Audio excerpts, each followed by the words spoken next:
Concentration intense pour Abigail. Sous ses doigts, les cordes résonnent au doux son de la première arabesque de Debussy.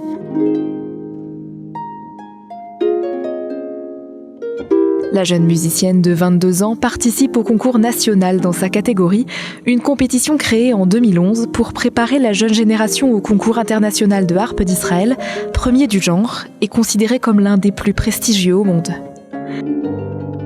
Le plus symbolique aussi pour Israël, la harpe est en effet mentionnée dans la Bible et le légendaire roi David est connu pour avoir pratiqué cet instrument. Sur scène ce jour-là, les meilleurs talents du pays s'affrontent comme Yahara.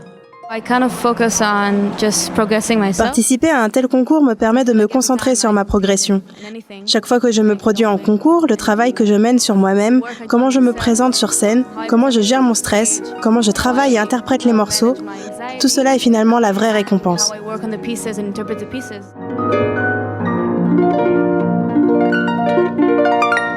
À la clé pour ces jeunes très ambitieux, de belles perspectives, voire un tremplin vers une carrière professionnelle.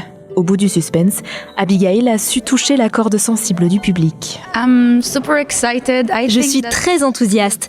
Avoir gagné ce prix va me donner beaucoup d'énergie.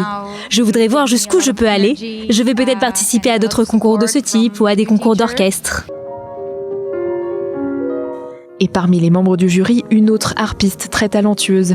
Cette jeune musicienne française a la carrière déjà impressionnante, c'est Mélanie Laurent.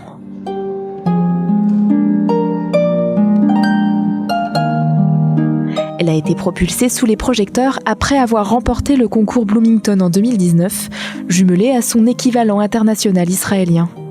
En visite en Israël pour la première fois, Mélanie Laurent prend son rôle très à cœur. Être jury dans ce concours, c'était une expérience incroyable parce que entendre comment est jouée la harpe dans d'autres pays, déjà, c'est quand même une belle expérience. À titre personnel, je sais que la façon dont je joue depuis que je fais des jurys, elle a complètement changé parce que je suis plus dans le souci du détail. Évidemment, je cherche la précision, mais je suis plus dans l'idée de transmettre une émotion. Ce ne sont pas les petites fautes qui nous ont gênés, mais on s'est beaucoup plus focalisé sur l'énergie et la personnalité artistique de chaque musicien.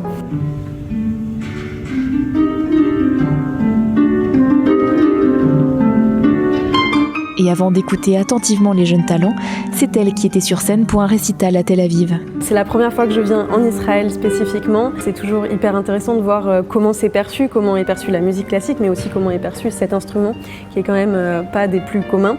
Et l'accueil que j'ai eu ici hier soir était juste parfait. Et à son retour, nul doute qu'elle fera à nouveau vibrer les Israéliens.